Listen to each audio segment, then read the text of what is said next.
Hi Grandma's kitchen views எல்லாருக்கும் வணக்கம். இன்றைக்கு நாம் பனி வளர்வு எப்படி செய்கிறேன்னு சொல்லி தான் பார்க்க போகிறோம். வாங்க, முதலாவது உளுந்தை நாம் ஊற போட வேணும். இது நான் 100 கிராம் உளுந்து தான் எடுத்திருக்கிறேன். இந்த உளுந்தை நல்லா கழுவிட்டு ஒரு மணித்தியாலம் இதை ஊற வைக்க வேணும். அடுத்ததாக உளுந்து நல்லா ஒரு மணித்தியாலம் ஊறின பிறகு எடுத்து நல்லா வாஷ் பண்ணி போட்டு நல்லா கழுவிட்டு மிக்சியில் போட்டு இதில் கட்டி தேங்காய் பாலை விட்டு தான் நல்லா அரைச்செடுக்க வேணும்.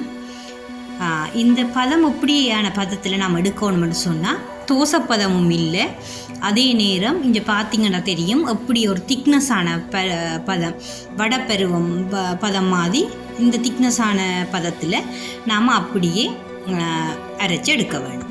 இப்போ அரைச்செடுத்த உளுந்தில் 1 கப் அரிசி மாவும் உப்பு கொஞ்சமும் விட்டு நல்லா பிசைஞ்சு எடுக்க வேணும். இந்த பிசைகிறது இப்போ ஃபஸ்ட்டாக நீங்கள் பிசையக்குள்ள இது ஒரு இப்போ ரொட்டிக்கு நம்ம பிசைகிற மாதிரி இப்படி வரும். அதுக்கு கொஞ்சம் கொஞ்சமாக நாம் இந்த வச்சுருக்கிற இந்த கட்டி தேங்காய் பாலை ஊற்றி ஆகையும் தண்ணி தன்மைக்கு வராதவாறு மெதுவாக பிசைஞ்செடுக்க வேணும். இந்த பதம் ஆகையும் தோசைப்பதமும் இல்லை, அதே நேரம் இட்லி பதமும் இல்லாமல் நீங்கள் ஒரு எடுத்து அப்படி கையில் அமர்த்தி பிடிக்கக்குள்ளே கொண்டு விழுற மாதிரி ஒரு பதத்திலான் இதை நாம் பிசைஞ்சு எடுக்க வேணும். இப்போ பார்த்திங்கன்னா தெரியும் பாருங்கள், இப்போ பிடிக்கக்குள்ள இப்படி கையால் இப்படியே அமர்த்தி பிடிக்கக்குள்ள அது கொண்டு விழுற மாதிரி இருக்குது. இதோட நாம் உப்பையும் சேர்த்து 2 மணித்தியாலத்துக்கு இதை நாம் மூடி வைப்போம். 2 மணித்தியாலத்துக்கு பிறகு என்ன நடக்குதுன்னு சொல்லி பார்ப்போம் வாங்க. இப்போ நாம் அடுத்ததாக நம்மளோட பானியை நாம் ரெடி பண்ணுவோம். இதுக்கு நான் ஹக்குரு எடுத்திருக்கிறேன், சர்க்கரை இல்லை கருப்பட்டி தான் நான் இதை எடுத்திருக்கிறேன். இது இருக்கு 7 மாணாக்கள் இது கித்தூள் பானியிலையும் செய்யலாம், தென்னம்பானிலையும் செய்யலாம். கித்தூள் பானியில் செய்தால் நல்ல டேஸ்ட்டாக இருக்கும். எங்களுக்கு கித்தூள் பானி எனக்கு கிடைக்காத வடிவாக இது நான் அந்த கருப்பட்டி இதைத்தான் எடுத்து கட்டியத்தான் எடுத்து காய்ச்சி கொண்டிருக்கிறேன். இப்போ நாம் எடுத்து பார்ப்போம் என்ன நிலைமையில் இருக்குன்னு சொல்லி. சூப்பராக சாதுவாக இது ஊதுன மாதிரி வந்திருக்குது. ஓகே, நாம் இதை அப்படியே வச்சுட்டு நம்மளோட காய்ச்சின கருப்பட்டி காய்ச்சின அந்த பானியும் அப்படியே ஆறிக்கொண்டிருக்குது. இதை நாம் என்ன செய்யணும்னு சொன்னால் பைப்பிங் பேக், உங்களுக்கு தெரியும் ஐசிங் பைப்பிங் பேக் கொண்டு எடுத்து அதில் தான் நாம் இந்த மிக்சரை போட போகிறோம். போட்டுட்டு அடியில் ஒரு சின்ன வெட்டித்தான் நாம் இந்த பனி வளலும் நாம் செய்ய போகிறோம். ஃபுல்லாக இந்த ஐசிங் பேக்லேயே நீங்கள் இதை போட்டுடுங்க. ஏன்னா ஈஸியான முறை இதுதான். சில பேர் சாஸ் பாட்டிலில் அந்த மூடியோடு இருக்கிற அந்த சாஸ் பாட்டிலில் அந்த துவாரத்துலேயும் சில பேர் செய்வாங்க.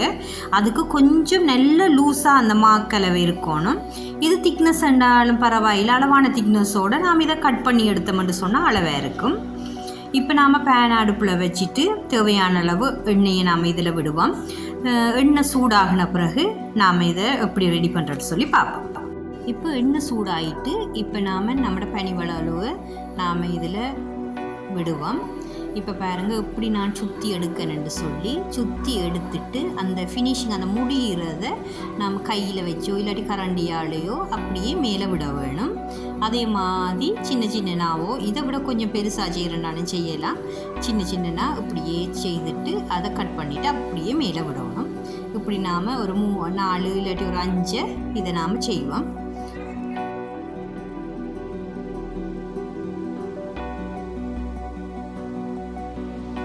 ஒரு பக்கம் வேகுனதை நாம் அடுத்த பக்கம் திருப்பி விடுவோம். நீங்கள் இதை பேனில் அந்த ஹீட்டை மீடியம் இதிலேயே வச்சுருந்தீங்கன்னு சொன்னால் ஓகே. இப்போ பாருங்கள் எல்லாம் நல்லா லைட் ப்ரௌன் கலரில் வேகி வந்துட்டுது. இப்போ நாம் இது எல்லாத்தையும் அப்படியே எடுத்துட்டு இப்போ சூடாக இருக்குது தானே பானி, அந்த பானி ஆகையும் சூடாக இல்லாமல் ஒரு அளவான சூட்டில் இருக்குது. இப்போ இந்த கொதிக்க நாம் இந்த எடுத்த இந்த பனி வளர்வை இந்த பானியில் நாம் இதில் விடுவோம். உரமாக ஆறி இருந்துச்சுன்னு சொன்னால் உங்களுக்கு விருப்பமாட்டா சாதுவாக ஹீட் பண்ணி எடுக்கலாம் இந்த பானியை. இப்போ நான் இது பனி வளரும் இந்த ஹீட்டை இருக்கிற வடிவாக நான் சாதுவான ஹீட்டில் ஓகேன்ற மாதிரி நான் இதை அப்படியே போட்டு இதில் ஊற விடுவோம். இப்போ என்ன அடுத்த செட் நாம் பொரித்து இறக்குற வரைக்கும் இதை நாம் அப்படியே ஊற விடுவோம்.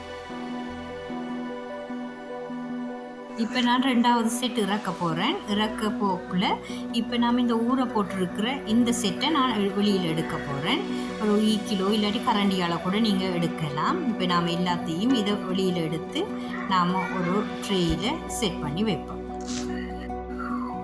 இப்போ பாருங்கள் எப்படி சூப்பராக இந்த பானியில் ஊறி இந்த பனி வளலு வந்திருக்குன்னு சொல்லி சூப்பரான டேஸ்ட்டாக இருக்கும். என்னென்னு சொன்னால் இந்த உளுந்து அரிசிமா எல்லாம் கிறிஸ்பியான டேஸ்ட்டும் வந்து அதே நேரம் இந்த சீனியும் இந்த பானி கரைசலும் உள்ளுக்குள்ளே போக அந்த மாதிரி டேஸ்ட்டில் இருக்கும்.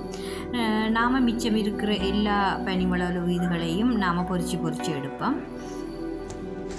ஓகே, நாம் இன்றைக்கு பனி வளலு செய்துட்டோம். இது கூட ஸ்ரீலங்காவில் கேண்டிலாம் நிறைய செய்வாங்க.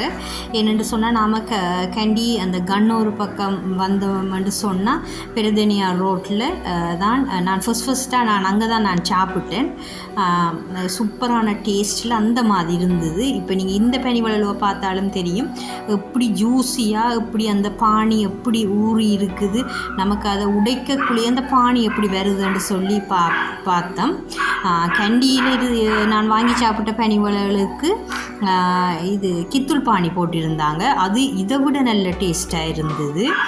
நான் கித்துள் பானி எனக்கு கிடைச்சதுன்னு சொன்னால் கட்டாயம் இன்னொரு தரம் செய்து நான் இதை போடுவேன். ஓகே, நீங்களும் இதை செய்து பாருங்கள். இன்னும் ஒரு கிராண்ட்மாஸ் கிச்சன் வீடியோட சந்திக்கிறேன். ஓகே, பாய்.